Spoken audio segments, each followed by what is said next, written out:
And I, too, look to you, Paul Baumer. I wonder what you are going to do. I want to live again. Please, God, let me live again. Where shall I go? What shall I do? Frankly, my dear, I don't give a damn.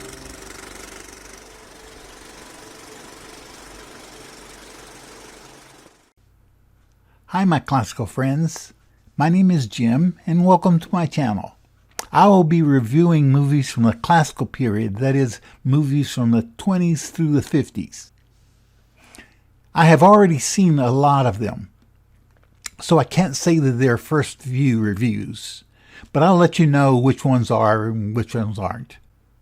Since some of you have not seen any of the classical era movies, I have listed the next several in the description below so that you can find them and view them for yourself before I review them. Most of them are found on YouTube, but they're also found on other streaming services, I imagine. I haven't checked them all out. So without any further delay, let's watch the 1951 Dickens classic, A Christmas Carol, directed by Brian Hearst and starring Alistair Sim.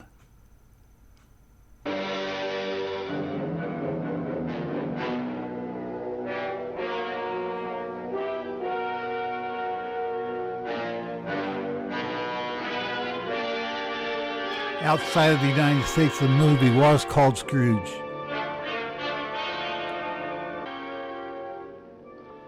Old Marley was as dead as a doornail.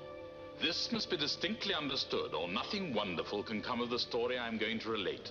The register of his burial was signed by Scrooge, and Scrooge's name was good on the London Exchange for anything he chose to put his hand to. Mr. Scrooge, sir. Who are you? Samuel Wilkins, sir. Oh, yes. You owe me a little matter of 20-odd pounds, I believe. Well, if you want to pay it, come to my place of business. I don't conduct my affairs in the teeth of inclement weather. I can't pay you, sir. I'm not surprised. Not unless you give me more time. Did I ask you for more time to lend you the money? Oh, no, sir. Then why should you ask me for more time to pay it back? I can't take my wife to a debtor's prison. Then leave her behind. Why should she go to a debtor's prison anyway? She didn't borrow the £20, you did. At this festive season of the year, Mr. Scrooge, it is more than usually desirable that we should make some slight provision for the poor and destitute. Are there no prisons? Plenty of prisons. And the union workhouses, are they still in operation? They are. I wish I could say they were The not. union workhouses were places where poor went to work, and they were treated basically like slaves. I'm afraid that something had happened to stop them in their useful course. I'm very glad to hear it. I don't think you quite understand us, sir. A few of us are endeavoring to raise a fund to buy the poor some meat and drink and means of warmth. Why? Because it is at Christmas time that want is most keenly felt and abundance rejoices. What can I put you down for? Nothing. You wish to be anonymous. I wish to be left alone. Since you ask me what I wish, sir, that is my answer. I help to support the establishments I have mentioned. Those who are badly off must go there. Many can't go there, and some would rather die. If they would rather die, they'd better do it and decrease the surplus population. Well, what do you want? Neither to borrow money or beg a mortgage, Uncle. Only to wish you a Merry Christmas. Keep Christmas in your own way and leave me to keep it in mine. But you don't keep it. Then let me leave it alone then. Much good may do you to keep it. Much good it has ever done you. It certainly done me no harm. No, your wayward nature has done that. And your marriage? My marriage was the making of me. The ruin of you, you mean? Let me pause it here. This first part lays out that Scrooge was a penny-pinching miser that nobody really liked, except for this nephew of his.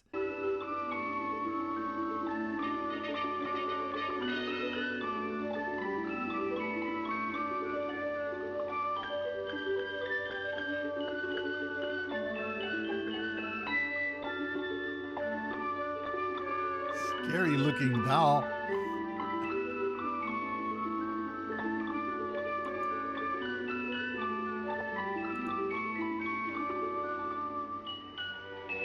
While others are enjoying getting ready for Christmas, Scrooge is back in his office counting money.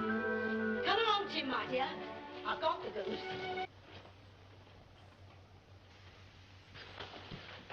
You'll want the whole day off tomorrow, I suppose. If quite convenient, It's sir. not convenient. And it's not fair. If I stopped you half a crown for it, you'd think yourself ill-used, wouldn't you, But you don't think me ill-used if I pay a day's wages for no work, do you, It is only once a year, sir. It's a poor excuse for picking a man's pocket every 25th of December. A Merry Christmas, sir. You, a clerk, and 15 shillings a week with a wife and a family, talking about a Merry Christmas. I'll retire to Bedlam. Bedlam was an insane asylum in London. Why are you fit out? I wear the chain I forged in life. I made it link by link and yard by yard. I girded it on of my own free will and of my own free will. I wore it. You have my sympathy. Ah, you do not know the weight and length of strong chain you bear yourself. It was full as heavy and as long as this 7 Christmas Eves ago, and you have labored on it since. It is a ponderous chain. Mark me! In life, my spirit never roved beyond the limits of our money-changing home. Now I am doomed to wander without rest or peace. Hear me, my time is nearly gone. I come tonight to warn you that you have yet a chance and hope of escaping my fate. A chance and hope of my procuring Ebenezer. Thank you, Jacob. You were always a good friend of mine. You will be visited by 3 spirits. What?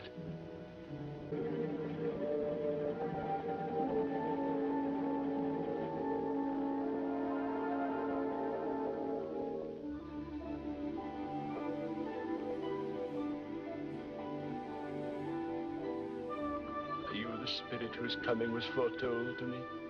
I am.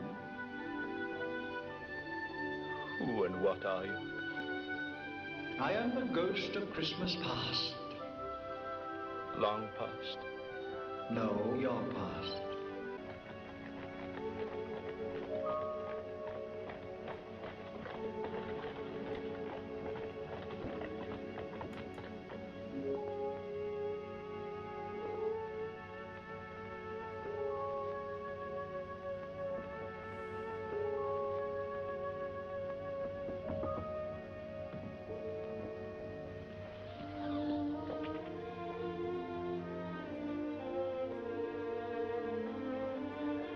Ebenezer.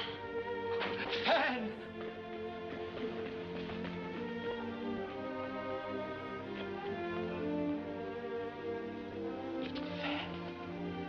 Oh, dear brother, I have come to bring you home. Home, home, home. Yes, home for good. Home forever and ever. Father is so much kinder than he used to be that home is like heaven. For you, perhaps, but not for me. He doesn't know me, nor even what I look like. Same as I hardly know you now that you're quite a woman. Mamma must have looked as you look now just before she died. Our sister was always a delicate creature whom a breath might have withered, but she had a large heart. She had. She died a married woman and had, I think, children. One child. True, your nephew. She died, giving him life. As your mother died, giving you life, for which your father never forgave you, as if you were to blame. It's only a shilling ring, Alice, but one day it'll be a gold one. When I'm rich enough. Oh, it's a beautiful He's still Oh, but I loving mustn't and accept it. kind. Why not? Because it's not good enough for you? Oh, no, no. Because I'm not rich enough for you. Oh, foolish of you. Of course not.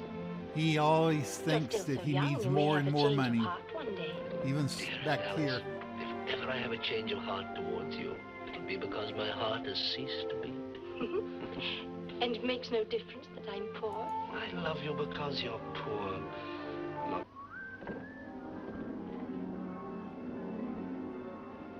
No, spirit, not here. Yes, here.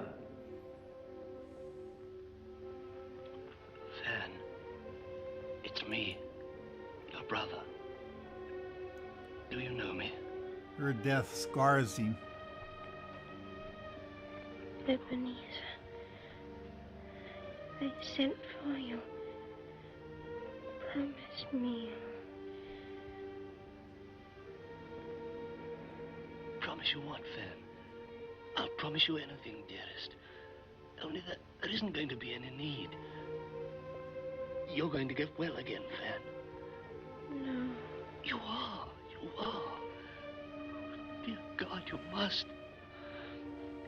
Fan, you can't die.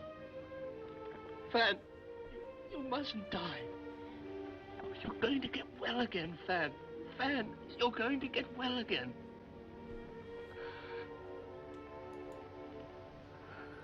His mother died in childbirth, and his sister died in childbirth.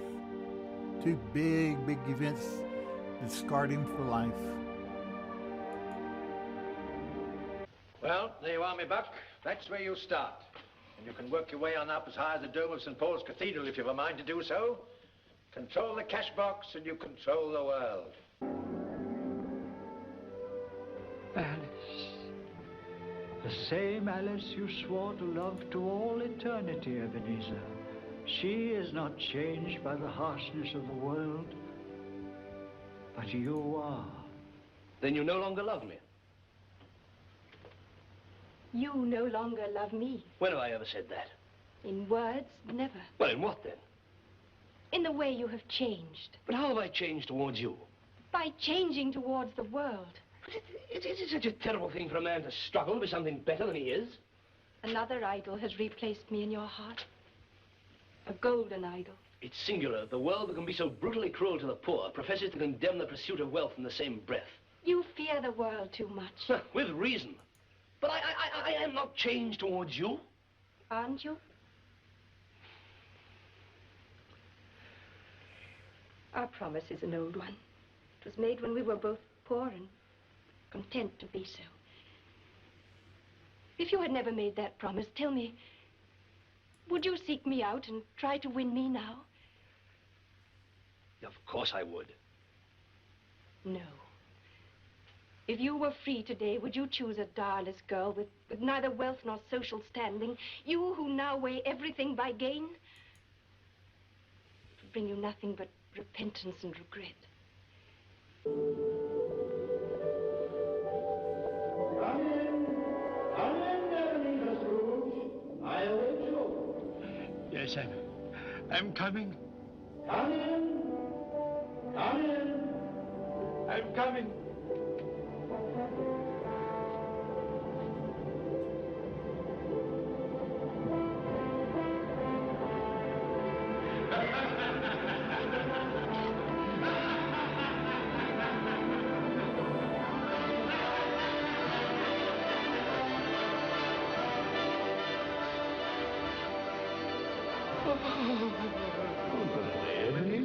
Come in.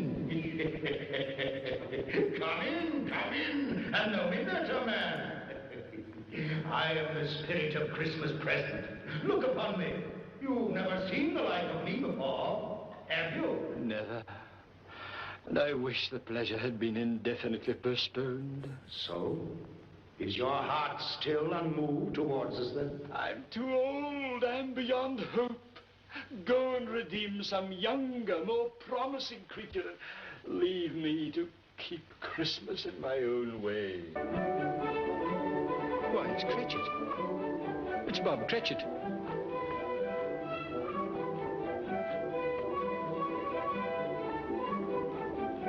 He's coming, Mother. Father's here with Tiny Tim. Tim, Arthur. You hide, and we'll tell him you've been held up, and who knows when you'll be Yes, there. go and hide. Oh, goodness, where? Behind the scullery door, quickly, Mother.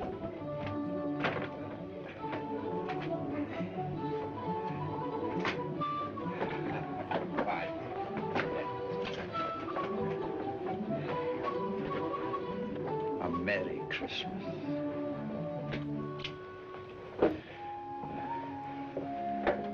Why? Where's our Martha? Oh, she's not coming. Not coming? Not coming on Christmas Day? Yes, I am, Father. I can't bear to let them tease you. Why, bless your heart. It never would have been Christmas if they'd kept you late. Is the pudding still singing in the copper, Peter? Yes, come and hear it. You come too, Mary and Belinda. Spirit, tell me, will Tiny Tim live? I see a vacant seat in the poor chimney corner, and a crutch without an owner carefully preserved.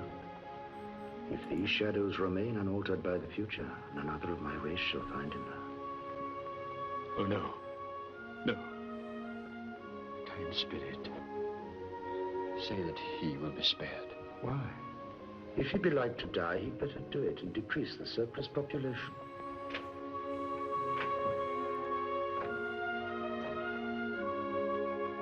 Well, my little cock sparrow, here's your own stool by the fire all ready for you. There's such a goose, Martha. I'm sure of it. And the pudding. Oh, the pudding. I shan't be easy till it's eaten. I confess I have my doubts about the quantity of flour.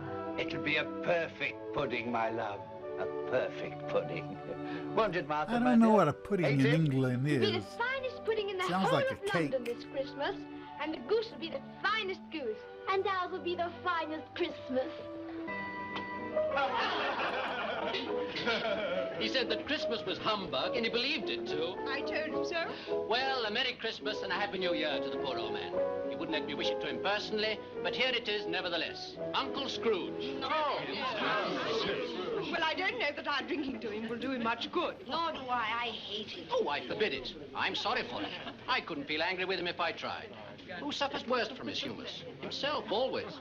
Look at the way he's taken it into his head to disown us without a shilling and won't even come to dinner with us. And what's the consequence? He's only cheated himself out of a highly indigestible dinner. A wonderful dinner. Yes, it was a wonderful dinner. Well, I'm very glad you think so, miss, because I personally haven't very much faith in these newlywed housekeepers. Have you, Tupper? It's too hard a lesson for you to learn. Then learn this lesson.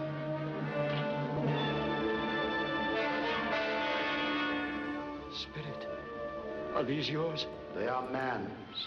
They cling to me for protection from their fetters. This boy is ignorance, this girl is want. Beware them both, but most of all, beware this boy. But have they no refuge, no resource? Are there no prisons? Are there no workhouses? Are there no prisons? Are there no workhouses? I am in the presence of the spirit of Christmas yet to come. And you're going to show me shadows of things that have not yet happened, but will happen. Spirit of the future, I fear you more than any other spectre I've seen. But even in my fear, I must tell you, I am too old. I cannot change. It is not that I am impenitent. It is just that I... He will befall thee. Neither shall any plague come nigh thy dwelling. He shall call upon me, and I will answer him. I will be with him in trouble. I will deliver him and honor him. Shall I stop reading? No, no. It's only the color. It hurts my eyes. They're better now. It makes them weep by candlelight. And I wouldn't show your father weak eyes when he comes home for the world. It must be near his time. Past it, rather. But he seems to be walking a little slower than he used these last few evenings. Oh, I've known him walk with Tiny Tim on his shoulder very fast indeed. So have I. Often. Truly happy now, and that we must cease to grieve for him and try to be happy too.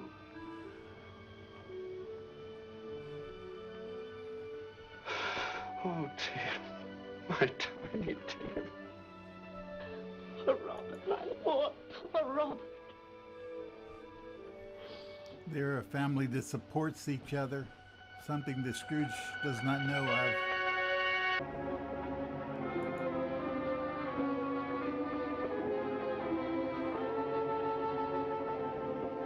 Before I draw nearer to that stone, answer me one question. Are these the shadows of things that must be? Or are they only shadows of things that might be?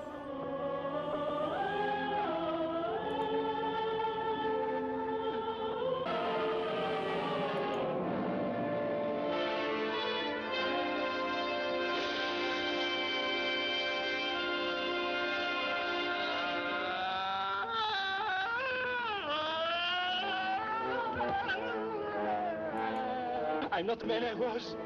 Believe me, I'm not the man I was.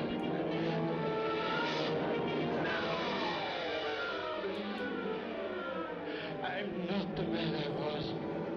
I'm not the man I was. I'm...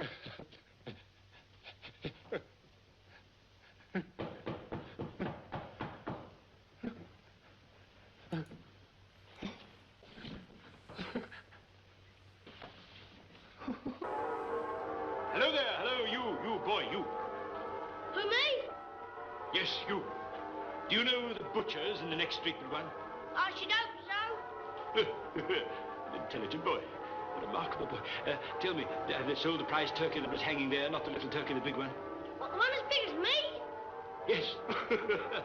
Delightful boy. Yes, my buck, the one as big as you. It's hanging there still. Is it? Very well, then, go and buy it. Walker? No, wait a minute. I'm in earnest. Tell the butcher to bring it here, and I'll give him the name of the party he's to send it to.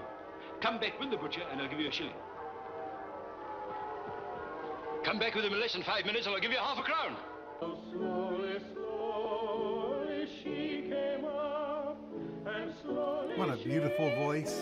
by him, and Lord, she said, when there she came, young man, I think. Oh. Uncle Ebenezer. Fred, is it too late to accept your invitation to dinner? Too late? I'm delighted. My dear, look who it is.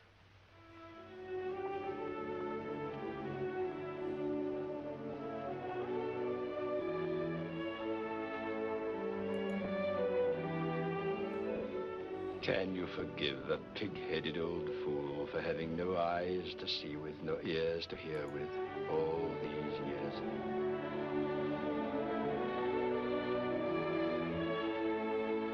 Yes, you dear uncle. You've made Fred so happy.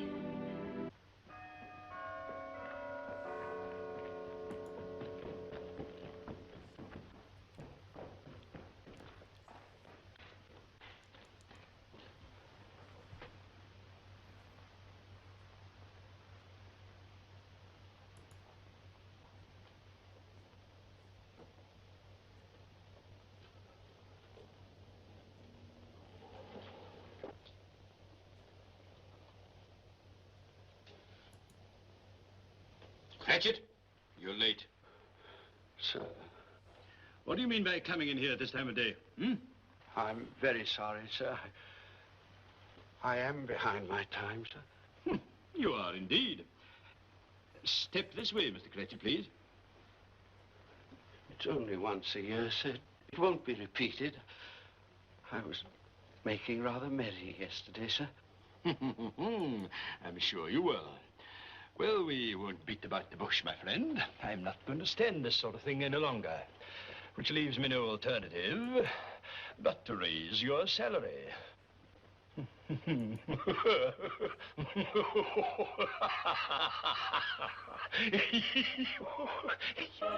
so, as Tiny Tim observed, God bless us, everyone.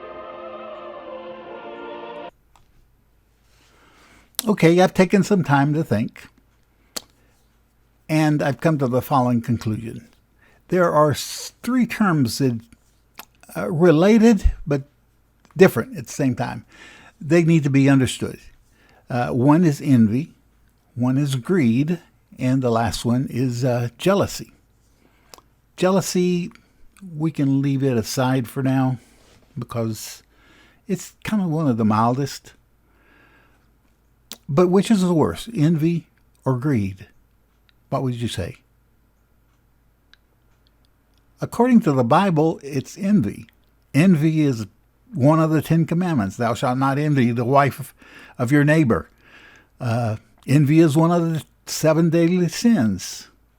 Greed is not even mentioned in the 10 Commandments or anywhere in the Bible. Thou shalt not greed. It's not. And I'm not from a Bible perspective. I don't need the Bible to teach me what is right and wrong. So for me, greed is the worst one.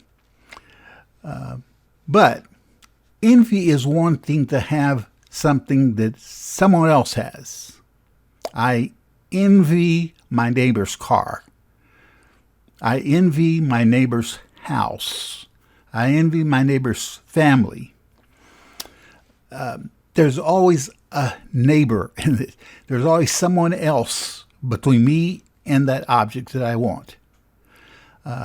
There can be two types of envy. One is malicious and one is benevolent. The malicious one will do anything to get that item, that specific item, even if it at all costs. People are willing to kill in order to have something that belongs to someone else because they just want it. They're envious. Benevolent, though, is a little bit milder. I look at my neighbor's thing and I say, I want one of those. And I go out and I work and I then buy my own. That's a lot less serious. It's what capitalism is based on. It's what the gross national product is based on. It's dependent on our envy of someone else's stuff. We want it. It's keeping up with the Joneses. On the other hand, greed,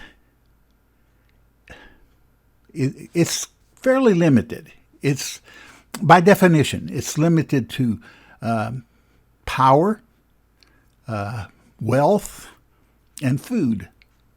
That's the three ways that it's used. It's a dissatisfaction. I want more power. I want more wealth. I want more food. More, and more. It never is satisfied. It's ultimately satisfied if a person were in control of the life of every human being on all the planet. That would be the ultimate greed. There is no middle ground. Greedy people tend to be less sympathetic to the needs of others. They hoard more. They are penny pinchers, which is the case with Scrooge. Is there a good side to greed? I don't know. I can't think of a good side for greed. It just does so much more damage than envy, in my book. You may disagree with me. But let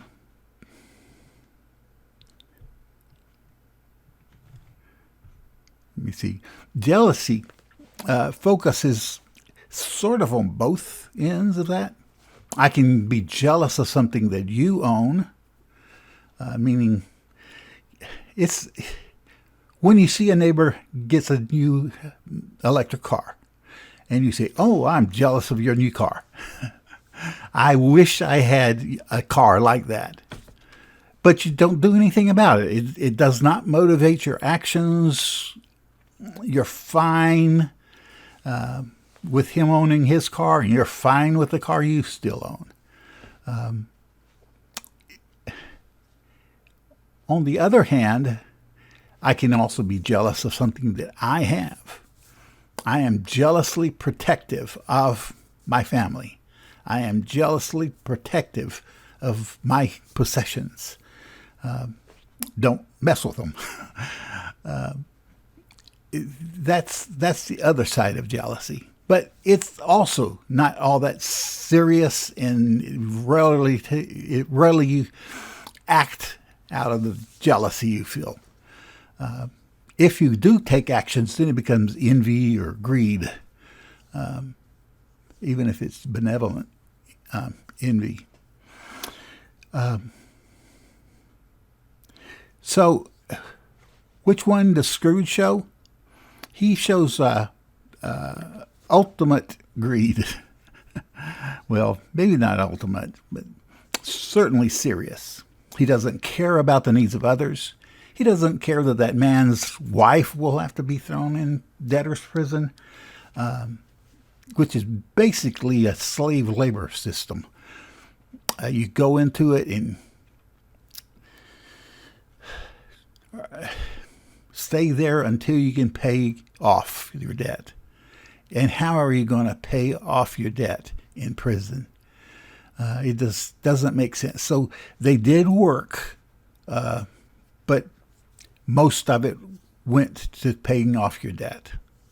They provided you food and a place to spread your sheet, and that was it. He didn't care about anyone else but himself. Not sympathetic for anyone else but himself.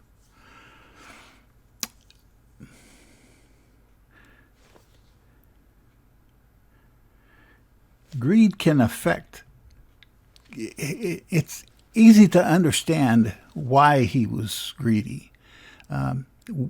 He lost his mother when he was born. He lost his father's affection when he was born. He lost his sister, who he dearly loved.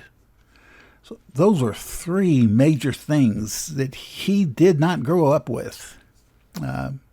The love of his sister he did for several years, but then she died, and that was the last straw. I believe that was the last straw. He had bad teachers, bad examples. In this movie, the taking him away from the good influence of what was the name of his previous boss? I can't remember. But taking him away from that environment of caring, of constructive work, and putting him into a system where greed was encouraged. In partnership with Marley, he took over the company that he used to work for, the company that he was currently working at. He took all of the things over.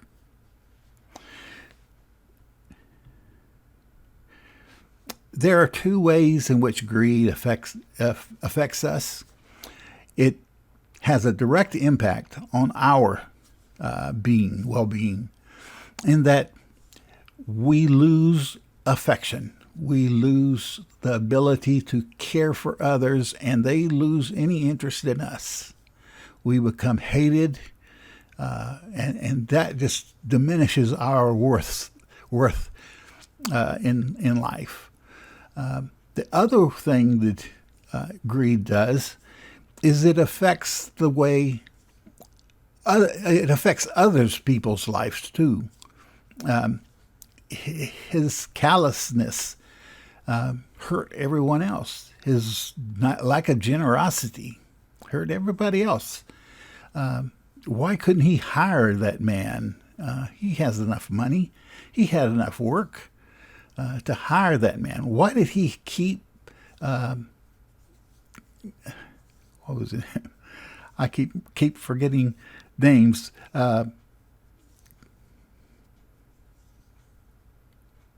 Cratchit. Why did he keep Cratchit away from his family? Christmas Eve. Why did he want to make Cratchit work on Christmas Day? His greed for, I don't want to spend more money giving you money and not getting any work in return. That is the ultimate kind of greed, isn't it?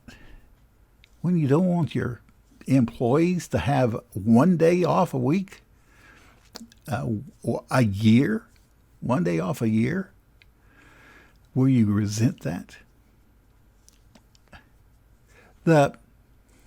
One example of generosity for bosses to employees that I have seen wonderfully expressed, and I don't know if it's true this day, but several years ago I heard that the owner of Costco had a set wage line, a set wage structure. He only earned so much more, a set amount more, or a set percentage more, than the lowest person in his company. That was a truth for every rank of in the company. You got a set table. It's kind of like the military uses. You have a table of how much you earn, and you cannot earn more than that, which people say that discourages work. It doesn't discourage work. People in the Army don't give up all their work just because they're not getting paid as much, or is based on capitalism. It makes no sense. And the owner of Costco recognized that. It made no sense for me to earn 5,000 times more than my lowest employee. It just doesn't make sense. I don't know about other companies. I don't know the CEO, how much a CEO takes home every year versus the $7.50 or the $15 he pays for his employees, lowest rank employees. So, I just don't see it. But that's capitalism run amok. That's greed. I don't want to give away any of my income to help you. I don't want a structure that limits how much I make. I just want to limit your income. That's greed. Well,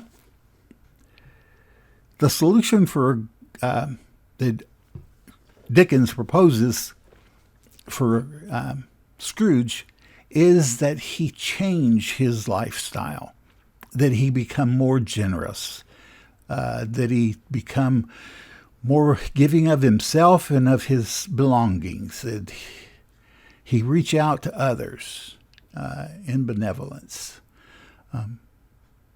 and let go of his purse strings,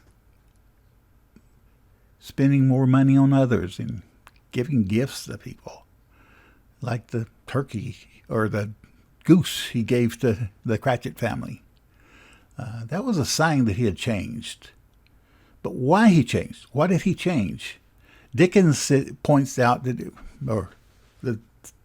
in the Christmas Carol, it seems like Dickens is saying the main reason that he changed was his fear of death. The last angel or spirit that he saw, the last ghost he saw, was the ghost of Christmas future. And remember when he fell on his grave and was crying out loud, and begging the angel to let him live more. A life ruled by fear is not a good life, I don't think. That just doesn't make any sense to me.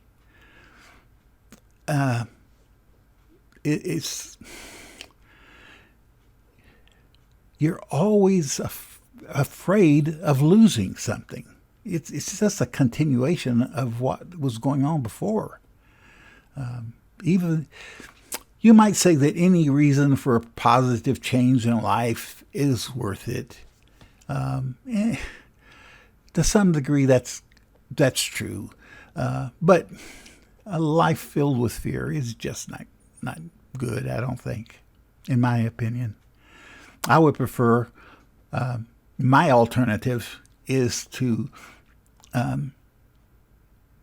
want to live, not fear of dying, but desire to live, to do better, to help more, to make amends, to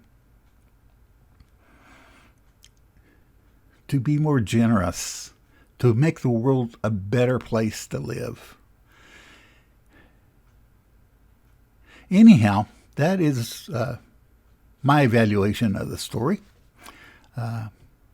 I encourage you to comment, to think about what you think of the movie, the message you got from the movie, what you think the movie is about, and to post it down below. I'll read it. I'll try to read them all. But just comment. I'll try to respond too.